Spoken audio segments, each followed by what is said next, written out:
First Lady Melania Trump has reportedly chosen to file for divorce from her husband, former President Donald Trump, in an unexpected change of events.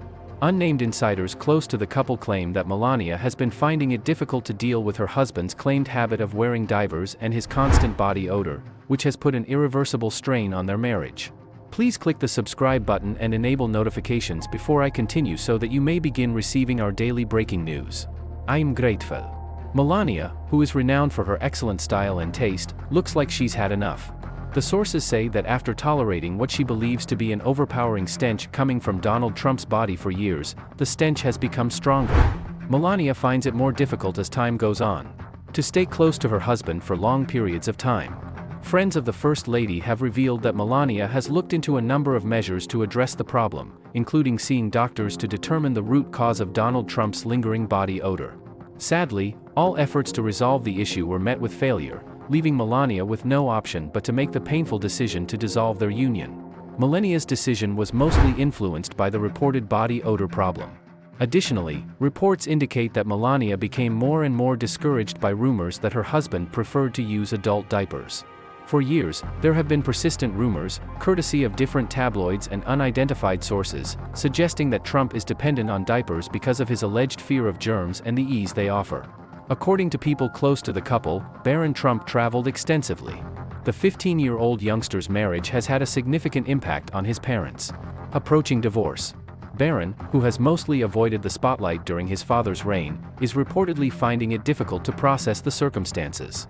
When the teenager learned that his parents were getting divorced, he was reportedly in tears. The Trump family has always placed a high value on keeping a united front in the media. Announcing my divorce. Many were shocked to learn that although Melania has supported her husband unconditionally during his political career, her choice to dissolve their marriage provides insight into the private struggles she has endured.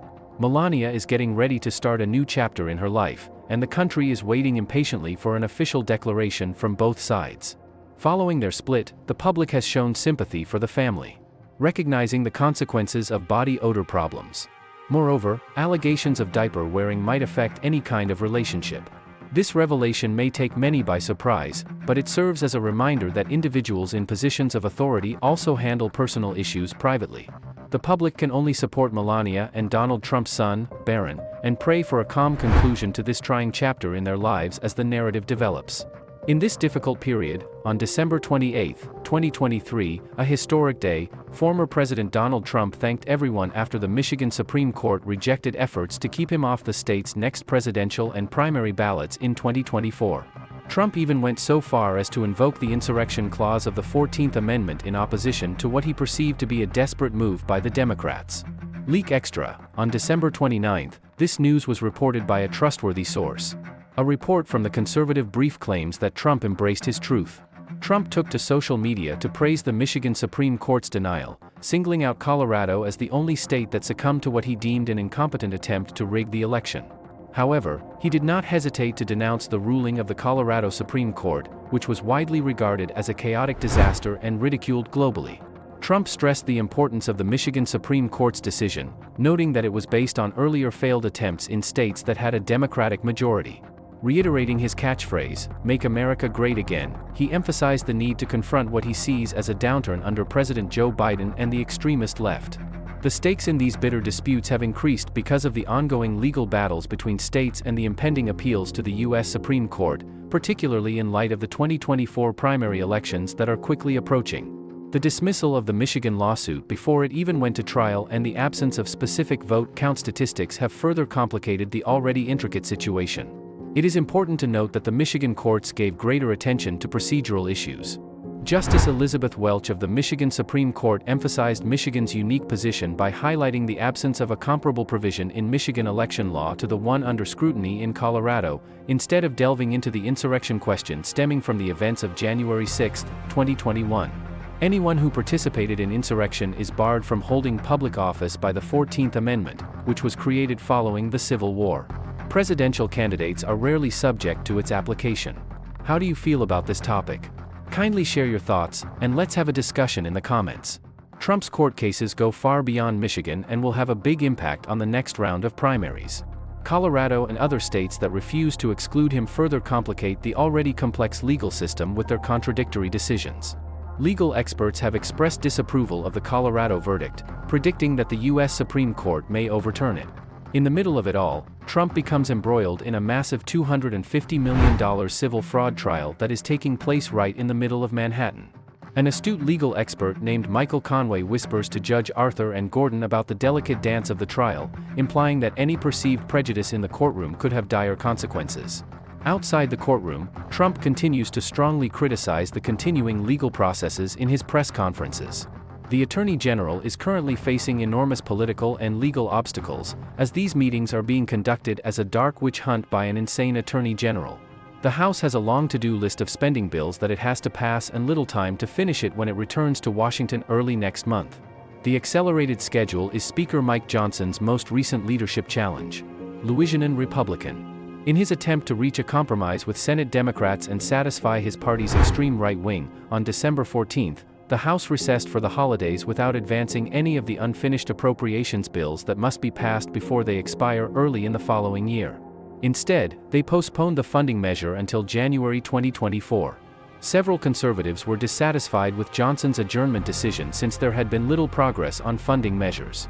Representative Marjorie Taylor Greene, a Republican from Georgia, claims that the newly elected Speaker is past the honeymoon period. "We're all pretty furious about the fact that the appropriations process hasn't advanced thus far," Greene told the Washington Examiner. "Of course, we were all being a little indulgent since he assumed the Speaker's seat during a challenging period. He was far from prepared for the difficult period. It just so happened that this was a 3-week debate about who we were going to pick as Speaker, a post for which I don't think he was ready. But since that was the job he desired, I believe the grace period has ended." Shortly after taking possession of the Speaker's gavel in late October, Johnson first suggested an accelerated appropriations plan. In addition to passing all of the House's spending measures before the government shutdown deadline of November 17, the original plan called for passing a short-term continuing resolution to give legislators more time to work with Senate Democrats on a final budget. Johnson had to yank 5 of the spending bills from consideration, though. Instead, the House passed a temporary stopgap bill that extended the spending deadlines to next year due to disagreements within the GOP conference that threatened the legislation's passage. Of the 12 appropriation measures, the House has already approved 7 of them. 5 more bills are still pending and will support the following areas: agriculture, financial services, commerce, justice, science, labor, health, and human services, transportation and education, urban development and housing. Nevertheless, the lower house has advanced more than the Senate, which has only enacted 3 bills. Greene, however, stated that a large number of House Republicans were dissatisfied with Johnson's strategy of postponing talks by dividing the appropriations bills over 2 deadlines, January and February 2024, while avoiding a December floor vote on any of the measures. According to Greene, try to pass one of them at least in December. Legislation in the areas of agriculture, military, construction and veterans affairs, transportation, housing and urban development, energy, and water needs approval by Congress since the first set of appropriations bills is scheduled to expire on January 19, 2024. A second deadline is February 2, 2024, to guarantee funding for numerous government ministries.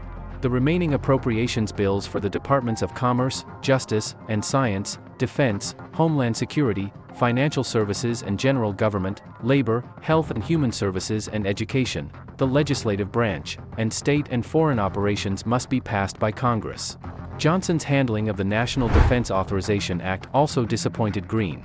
Johnson included a short-term extension of Section 702 of the Foreign Intelligence Surveillance Act in the A. Greene, a member of the NDAA Conference Committee, stated that he reached the decision through talks with the Senate and that the committee did not approve it. Greene preferred not to vote on that particular piece of legislation separately. She replied that none of us on the conference committee had any input on the NDA's policies. Not a single committee member had any input on the NDA's policies. Furthermore, we received a 15-minute warning before being informed to come on down. We were completely unaware that the final draft of the NDAA was ready for your signature. It is now available for your signature. What was in it was unknown to us. Conservatives became enraged with Johnson as well when they discovered that the final version of the NDAA had removed some of their ideas, including those limiting Pentagon policy on abortion, diversity, and transgender service members. Greene's attempt to remove the additional military aid to Ukraine from the original legislation was unsuccessful, as it was included in the final text. According to Green, for myself and a lot of other people, that was a total disaster and a huge disappointment. It was unexpected because we had expected him to perform considerably better by the time the honeymoon period ended. It was surprising. Let us know what you think in the comments section below while you wait. Please give us a thumbs up until next time if you thought this video was enlightening. All that remains for the Supreme Court to do is rule that former President Donald Trump is unable to run for president in 2024. I'll explain everything to you in this little video. In the event that you haven't subscribed to our channel yet, please do so before I begin. I'm grateful. The only option available to the Supreme Court was to strike Trump from the ballot. Dean, the attorney for Nixon, stated that Trump was in trouble and that the Supreme Court's only option was to disqualify him from the election. The Democratic Secretary of State for Maine, Shenna Bellows, struck Donald Trump from the state's GOP primary ballot using the 14th Amendment, ratified during the American Civil War. As of Thursday, December 28, 2023, as reported by Ross Story.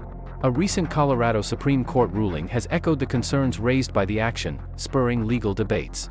John Dean, a former president and attorney most known for his work in the Nixon administration, expressed concerns about Trump's current hazardous predicament on CNN. Dean cited due process and the clear application of the 14th Amendment to highlight the validity of Maine's decision. He believes there is a strong case against Trump's candidacy and hopes the issue makes it to the Supreme Court. Unfazed, the Trump team declared it would appeal the ruling to a higher court, initiating what could turn out to be a high-stakes legal dispute. The matter would become more complicated if the Supreme Court decided to become involved, since Dean is forcing stringent originalists and constructionists to interpret the 14th Amendment in different ways. Legal scholar Norman Eisen praised Secretary Bellows' tenacity and hailed Maine's judgment as historic. Eisen underlined how crucial it is to remove a former president in light of a constitutional clause that bars anyone who participates in an insurrection or revolt from holding public office. Maine's exclusion has consequences that go beyond the law. During an appearance on MSNBC's The Readout, veteran federal prosecutor Paul Butler made conjectures regarding the possible consequences of Georgia's removal of former Trump Chief of Staff Mark Meadows. According to Butler, this might have a big impact on Trump's capacity to fight off criminal accusations. On CNN, Secretary Bellows defended his choice by explicitly tying it to Trump's purported involvement in inciting the uprising on January 6. Authorities and state officials are increasingly holding Trump responsible for any activities that they believe contradict the tenets of the 14th Amendment. As the legal disputes continue, the question of whether Trump should be allowed to run for office remains contentious. State officials in Maine and Colorado established a precedent by indicating their preparedness to invoke constitutional provisions to prevent voters suspected of having ties to the insurgents from casting ballots. The political scene is becoming more complex due to rising circumstances. Public servants and the Trump campaign are fighting the law in court, according to legal experts. The outcome is a matter of greater significance in American politics since it will probably influence the electability of people with similarly contentious histories in the future. Legal experts are closely observing the ramifications of Donald Trump's withdrawal from the state primary, which represents a sea change in American politics. While Trump's campaign gets ready for court cases, there is a growing discussion about who is responsible for incidents like January 6. Citing constitutional measures to safeguard democratic ideals, state authorities underscore the expanding role of each state in establishing eligibility standards for presidential candidates, potentially establishing nationwide precedents that extend beyond the current political climate. I sincerely appreciate you staying until the very end. Please share your thoughts about this news with us in the comments below, and don't forget to hit the subscribe button and give us a thumbs up. See you in the upcoming news. America, God bless you. Goodbye.